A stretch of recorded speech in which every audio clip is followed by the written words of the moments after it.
اور آخری بات یہ ہے تیسری کہ خود بھی پڑھو اور دوسروں کو بھی پڑھاؤ. ایجوکیشن پر محنت کرو, تعلیم کو عام کرو. کوئی ان پڑھ نہ رہے, کوئی ان پڑھ نہ رہے, کوئی ڈگری لیس نہ رہے, کوئی جاہل نہ رہے. پڑھو, خوب پڑھو, بچوں کو پڑھاؤ. بلکہ اگر آدھی روٹی کھانا پڑے تو آدھی روٹی کھاؤ, اپنے بچوں کو پڑھاؤ. مائیں اگر محنت کرنا پڑے تو محنت کریں, اپنے بچوں کو پڑھائیں.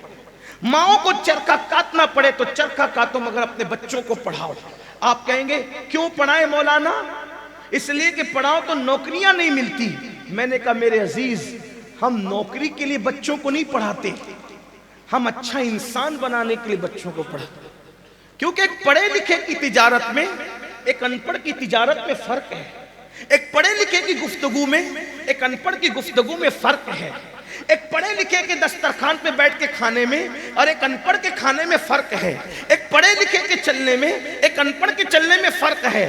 دیکھو آپ کو بتاؤں, اگر واقعی پڑھو گے, پڑھنے سے مراد یہاں صرف مدرسہ پڑھنا نہیں ہے, پڑھنے سے مراد یہاں صرف اسکول پڑھنا بھی نہیں ہے. پڑھنے سے مراد, میری مراد دونوں علوم ہے, دینی بھی اور دنیاوی بھی.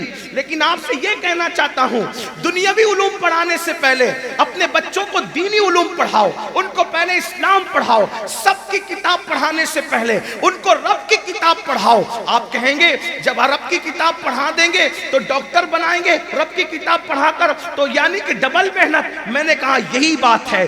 اگر وہ رب کی کتاب کے بغیر ڈاکٹر بنے گا تو کڈنی چوری کرے گا, اور رب کی کتاب کے ساتھ ڈاکٹر بنے گا تو کسی کی کڈنی چوری نہیں کرے گا. اگر اس کو آپ نے پہلے دین پلایا اس کے بعد ڈاکٹر بنایا تو وہ یہ نہیں کہے گا پہلے کیش رکھو اس کے بعد مریض کو ہاتھ لگاؤں گا, بلکہ وہ کہے گا ارے پیسے کی ایسی کی تیسی, پہلے مریض کو لاؤ. اس لیے کہ وہ قرآن میں پڑھے گا کہ ایک انسان کی جان بچانا دنیا کے تمام انسانوں کی جان بچانے کے برابر ہے. تو وہ جانوں کا سودا نہیں کرے گا, وہ خون کا سودا نہیں کرے گا پیسے کے لیے. اس لیے اگر وہ انجینئر بنے گا, دین کے ساتھ انجینئر بنے گا, تو کیا ہوگا, وہ اتنا ہی سیمنٹ ملائے گا جتنا اس نے وعدہ کیا ہے, اس سے کم نہیں ملائے گا. ورنہ انجینئر حضرات کا حال کیا آپ جانتے ہیں, جو طے ہوتا ہے اس سے کم کر کے لوگ کرتے ہیں. اور پھر بریج جو ہے جس کی 100 سال کی گارنٹی ہوتی ہے 10 سال میں گرتا ہے, بریج بھی گرا, لوگ بھی مر گئے. یہ حالت ہوتی ہے. یہ کیوں ہے؟ دین سے دوری ہے. ڈاکٹر بناؤ, انجینئر بناؤ, آئی ایس بناؤ, آئی پی ایس بناؤ, انگلش اسکولیں قائم کرو, اسکول انگلش ہو, میڈیم جو ہے وہ انگلش ہو, لیکن نظام مصطفیٰ ہو, عشق مصطفیٰ ہو, عشق مصطفیٰ کے سائے میں انگریزی تعلیم ہو, محبت رسول کے سائے میں, عشق رسول کے سائے میں انگریزی تعلیم ہو, تاکہ بچے کو کوئی بگاڑ نہ سکے. تو تعلیم کی طرف ہمیں محنت کرنا ہے. لیکن بڑی معذرت کے ساتھ آج کل کیا ہو گیا, لوگ کہتے ہیں مولانا کیا کریں گے پڑھا کے. میں نے کہا یہی تو بات ہے. تو کچھ لوگ یہ بھی کہتے ہیں پیسے نہیں ہے حضرت, پیسے نہیں ہے کیسے پڑھائیں. میں نے کہا جتنا گٹکا کھا کے تھوک دیتے ہو نا, وہ پیسے کس کے ہیں, وہ پیسے کس کے ہیں؟ تعلیم پہ خرچہ نہیں کر سکتے. بڑی معذرت کے ساتھ لوگ کہتے ہیں یہ لوگ بدعتوں کی بات کرتے ہیں. میں واللہ العظیم کہہ رہا ہوں, مسلک کے سے ہٹ کے بات کرنے کو ہم گمراہی کا دروازہ سمجھتے ہیں. لیکن آپ سے پوچھتا ہوں, اگر میں اپنے پیر کی چادر 1,00,000 روپے کے لے کر کے جاؤں اور تعلیم پہ توجہ نہ دوں, تو اس کا مطلب میں کیا کر رہا ہوں؟ نام کے لیے, شہرت کے لیے, جھوٹی شہرت کے لیے اپنے پیر کی قبر پر 1,00,000 روپے کی چادر چڑھانے کی بجائے 1,000 کی چادر چڑھا دوں, 99 بچا کر کے اسی کو اپنے پیر کے ایصال ثواب کے لیے تعلیم پہ خرچہ کروں. نہیں کر سکتے. اپنی بیٹیوں, آپ کے یہاں تو شادی ویسے بھی سستی ہے, اس لیے وہ بات کو کہنا مناسب بھی نہیں ہے. بیٹیوں کی شادی کے اخراجات بچا کر کے جو ہے وہ تعلیم پہ خرچ کرو. آپ کہیں گے یہ کیسے ہوگا, تعلیم پہ خرچ کریں گے تو کیا ثواب ملے گا؟ میں نے کہا جو بچے اسکول کی فیس نہیں بھر سکتے, بھر دو اپنے پیر کے ایصال ثواب کے لیے, اپنے باپ کے ایصال ثواب کے لیے بھرو, کرو, وہ زیادہ ثواب ملے گا. لوگوں کو روٹی کھلانے کی بجائے لوگوں کو تعلیم کی طرف لے جاؤ. وہ پیسے ایصال ثواب کے تعلیم کے نام پہ خرچ کرو, اس لیے کہ تعلیم کے نام پہ خرچ کرنے کی برکت ہے. یہ مدرسہ فیضان اشرف ہے۔ مجھے یاد آئی میرے مخدوم ہمارے مرشد سرکار مخدوم اشرف جہانگیر سمنانی کے ملفوظات سے ایک ملفوظ یاد آیا، توجہ کرنا۔ ہم نے بزرگوں کی باتیں بڑی کی، نعرے بڑے لگائے، بزرگوں کی تعلیم پر کوئی توجہ نہیں۔ ملفوظات مخدوم صاحب کے، اس میں سے ایک ملفوظ پڑھنا چاہتا ہوں، مخدوم صاحب کے شہزادے بھی موجود ہیں، ان کی برکت لیتے ہوئے۔ قرآن مقدس کی ایک ایک آیت کی 70 ہزار تفسیریں ظاہر میں۔ امام عبدالوہاب شاہرانی لکھتے ہیں 70 ہزار، اور پھر وہ کہتے ہیں اسی پر ہم بس بھی نہیں کرتے، 70 ہزار پہ رکتے نہیں، بلکہ امام عبدالوہاب شاہرانی تو یہاں تک فرماتے ہیں کہ نزول قرآن بند ہوا ہے، نزول قرآن بند ہوا ہے۔ قرآن وہ زندہ کتاب ہے کہ مانیے نزول قرآن اب بھی علماء کے دلوں پر ہو رہا ہے، بلکہ قرآن وہ زندہ کتاب ہے کہ اگر آدمی قرآن کو بار بار بار بار بار بار پڑھنے کا عادی ہو جائے تو قرآن کی آیتیں پڑھنے والے کو خود بتاتی ہے کہ میرا مطلب کیا ہے۔ یہ قرآن کا حال ہے۔ لوگ کہتے بات سمجھ میں نہیں آتی، تو میں کہتا ہوں عقل کے اندھو، جب غالب اور اقبال کے اشعار کے اتنے معنی نکل سکتے ہیں، جب مخلوق کے کلام کے اتنے معنی ہے تو خالق کے کلام کے معنی کا عالم کیا ہوگا؟ یہ بغیر کنارے کا سمندر ہے جس میں جتنا اندر کی طرف جاؤ گے اتنے موتی نکلتے رہیں گے۔ اور مخدوم صاحب رحمت اللہ تعالی علیہ بہت پڑھے لکھے تھے، اپنے وقت کے بڑے عظیم فقیہ تھے، عالم تھے، قرأت سبا سے پورا قرآن حفظ کیا تھا بہت چھوٹی عمر میں۔ تو وہ قرآن کی ایک آیت کی تفسیر بیان کرتے ہیں، آیت ہے سورۃ النبا کی آخری آیت۔ اللہ فرماتا ہے وَيَقُولُ الْكَافِرُ يَا لَيْتَنِي كُنْتُ تُرَابًا۔ اس کا ظاہر مطلب اور مفہوم تو یہی ہے کیا کہ کافر اللہ کے عذاب کو قیامت کے دن دیکھیں گے تو حسرت سے کہیں گے یا لیتنی کنت ترابا، کہ کاش ہم مٹی ہو جاتے۔ تراب کا مطلب ہوتا ہے مٹی کے، صحیح؟ یہ ظاہری معنی ہو گئے، اس پر کسی کا اختلاف نہیں، لیکن میرے مخدوم اب اس کا ایک معنی اور بیان کر رہے ہیں جس کا مفہوم میں آپ کی خدمت میں پیش کر رہا ہوں، جس سے آپ کو تعلیم کی اہمیت کا اندازہ ہوگا۔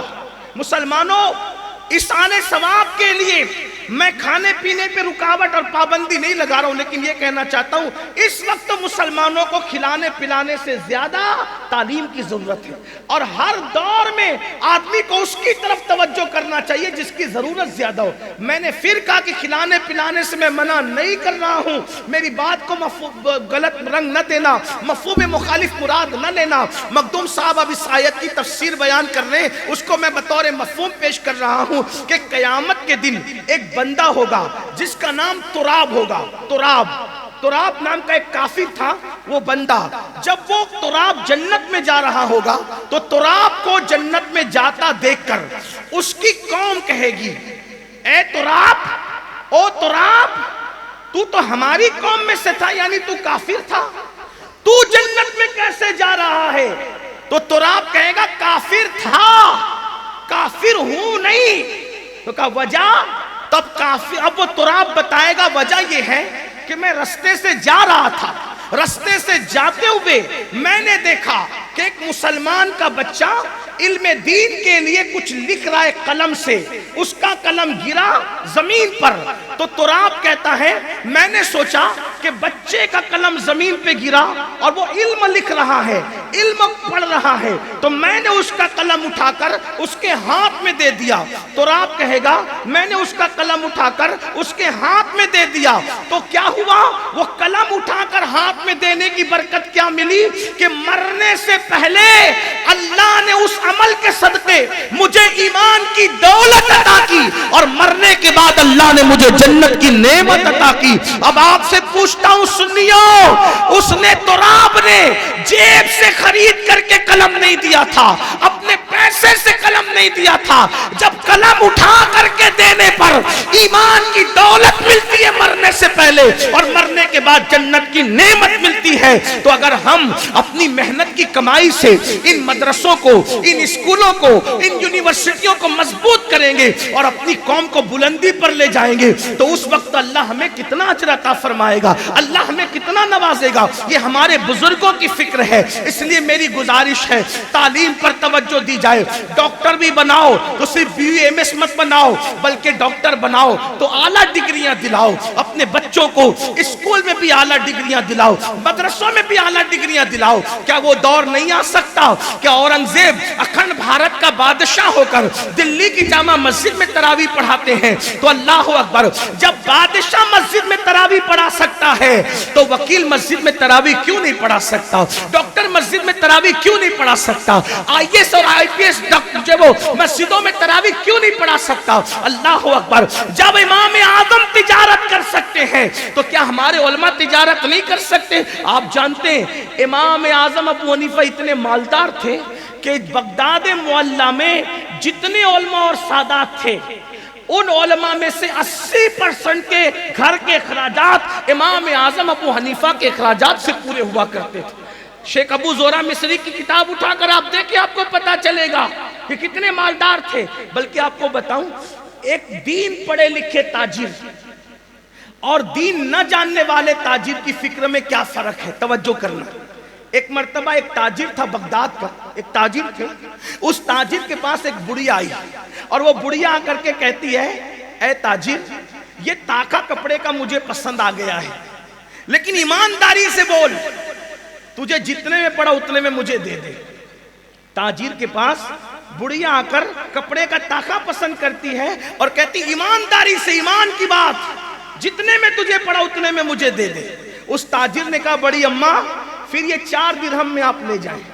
بڑی بی کو غصہ آیا، اگر نہ دینا ہو تو نہ دیتے، میرا مذاق کیوں اڑا رہے ہو؟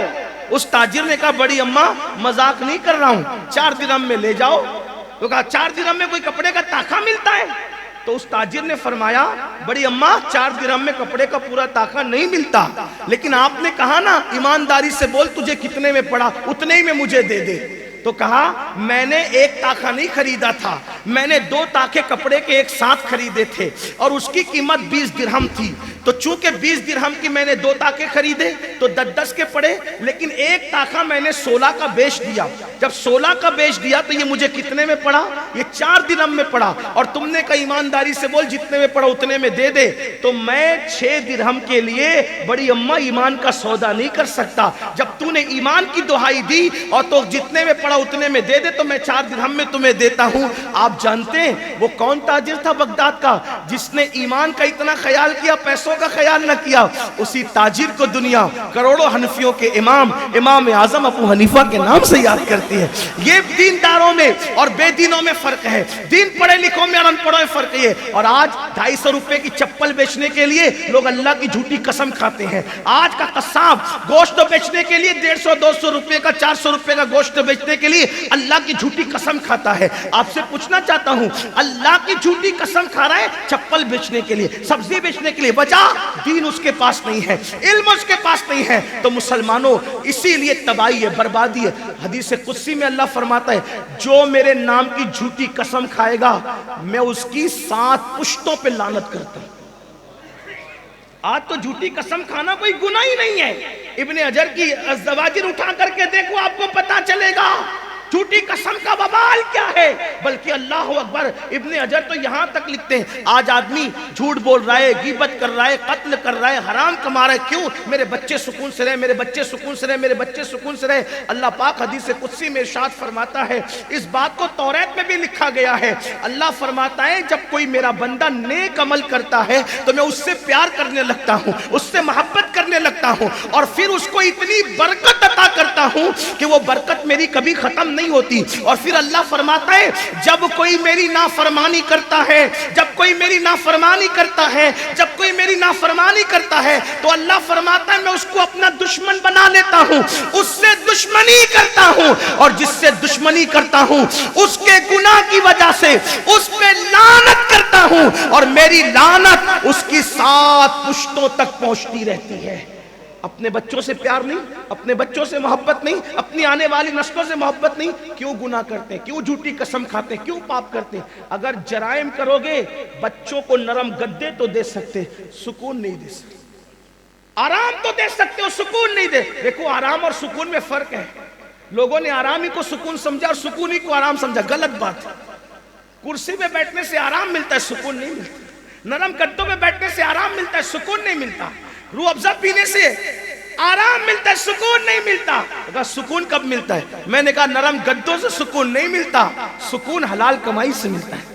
ظلم کرنے سے سکون نہیں ملتا، ظالم کا پنجہ مروڑنے سے سکون ملتا ہے۔ زمین پہ کانٹے بچھانے سے سکون نہیں ملتا، کانٹے اٹھانے سے سکون ملتا ہے۔ سکون کا گدوں سے تعلق نہیں ہے، سکون کا تعلق رضائے الہی سے ہے۔ آج یہ امت بے سکون اور بے قرار اس لیے ہے کہ ہم نے گدوں پر تو توجہ کی، اللہ کی رضا پہ توجہ نہیں کی۔ ہم نے اپنے گھروں کی ٹھنڈک پر تو توجہ کی ایسیاں لگا کر کے، لیکن رسول اللہ کی آنکھوں کو ٹھنڈک پہنچانے کی کوشش نہیں کی۔ اس لیے یہ قوم بے چین ہے، بے قرار ہے۔ تو آنے والے حالات کا مقابلہ ان 3 نکات کے ذریعے سے ہم کر سکتے ہیں۔ نمبر 1 دیندار بنے، دیندار بنائیں۔ نمبر 2 مالدار بنے، مالدار بنائیں۔ اور نمبر 3 پڑھیں اور پڑھائیں، تعلیم کو عام کریں، اور جو علم کے راستے میں کوشش کر رہا ہو اس کی خوب مدد کریں، خوب مدد کریں۔ اور مدد نہیں کر سکتے تو کم سے کم اس کے لیے دعا کر دیں۔ میں حضرت علامہ حافظ سعید صاحب اور ان جیسے تمام بزرگوں کو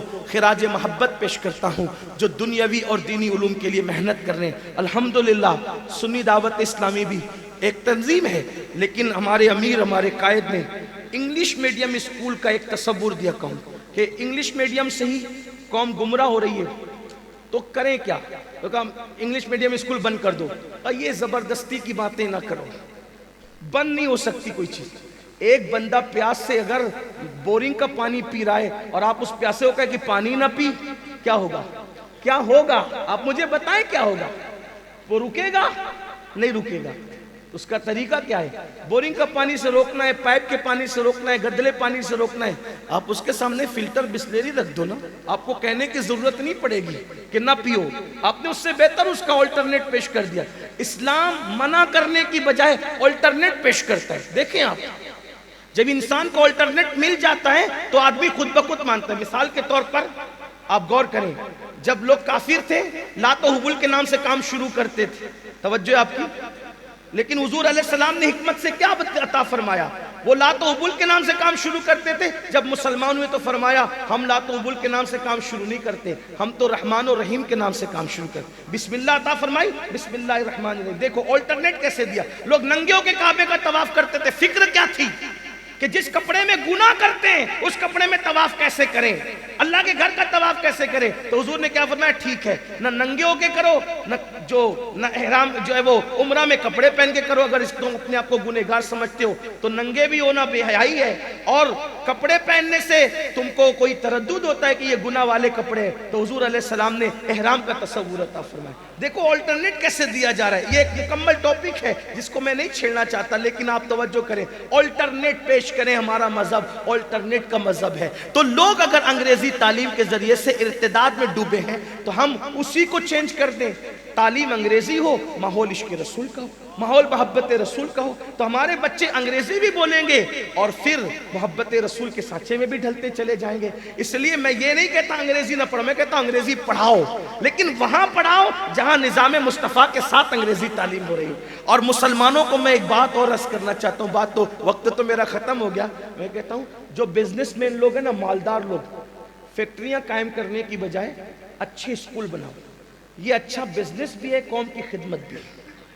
بہترین شادی ہال بنانے کی بجائے آپ اچھی بلڈنگ بناؤ، اچھی اسکول بناؤ۔ بلکہ میں تو یہ رونا رو رہا ہوں پورے ہندوستان میں، کاش کہ شاہ جہاں کو کوئی مشورہ دیتا کہ ممتاز کی محبت میں تاج محل بنانے کی بجائے وہ ایک اچھی یونیورسٹی بنا دیتے، تو اس سے ممتاز کا نام بھی ہو جاتا، قوم کا کام بھی ہو جاتا۔ آج وہ تاج محل کیا کام آ رہا ہے، بلکہ اب تو اس پر بھی سوالیہ نشان کھڑا ہے۔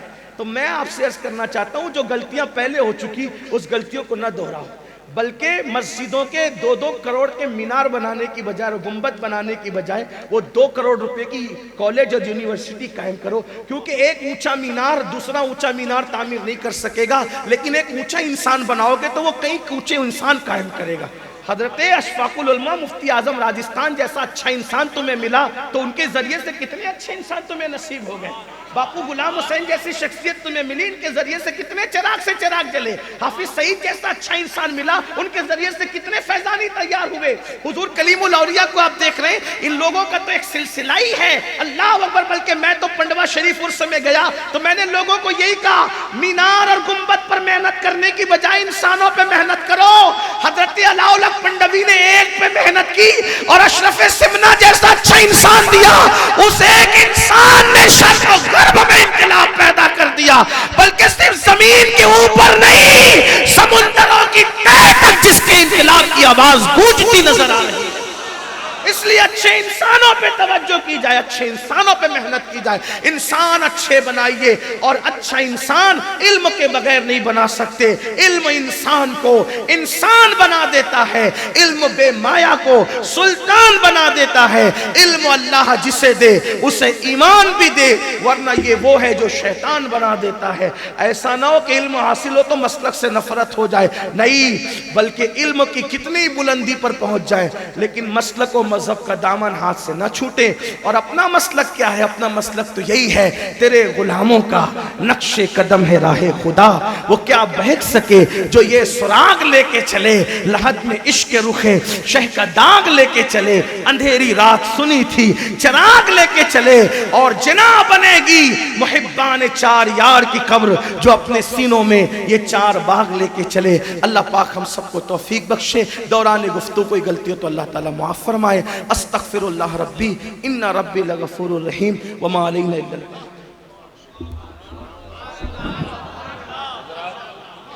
اب دستار بندی